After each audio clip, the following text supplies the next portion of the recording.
I spent 10 years in the CDS world. Started at a company called CreditX back in 2000, which is a trading platform for credit default swaps. ICE, Intercontinental Exchange, acquired the company in 2008. CreditX is where I became familiar with the problem of app distribution in financial services. We had a trading application that we were deploying to all the big banks, and we realized that we needed two things at the same time. We needed agility, so the ability to deliver a front end to a desktop and to iterate quickly, add more features, all the things that traders were asking us for, not in the period of quarters or years, but in days and weeks.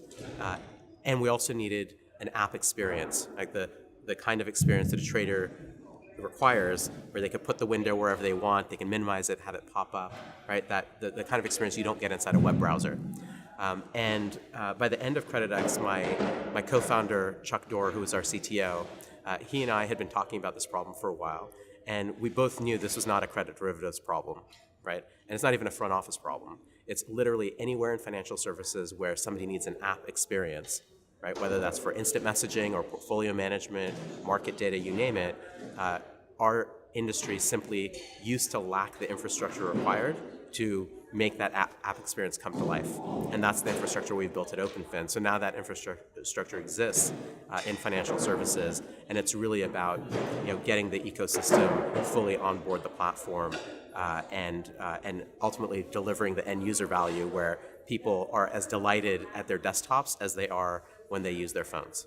There are two kinds of problems that seem to come up over and over again that touch us directly and frankly I think are top of mind for the industry. One of the problems has to do with neutrality, right, and openness.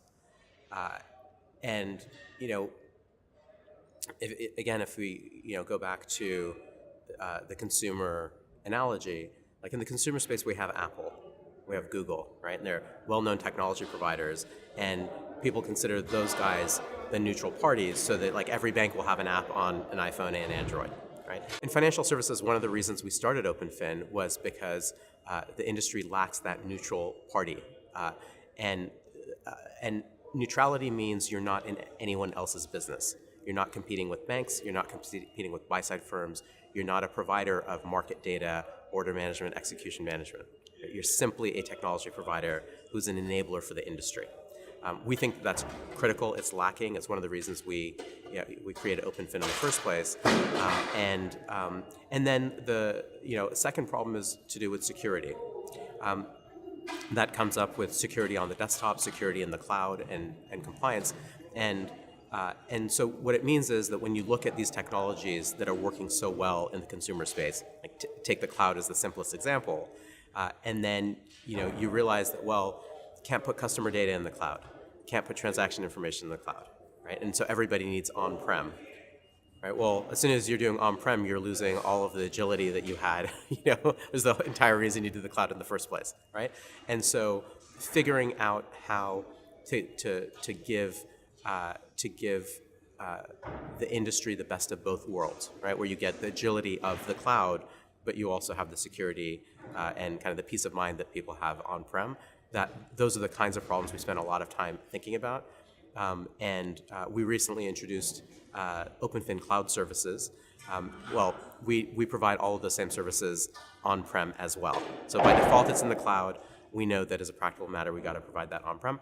When we decided to deliver those services, we went out and found technology that allows us to be agile even while we're delivering cloud services on-prem.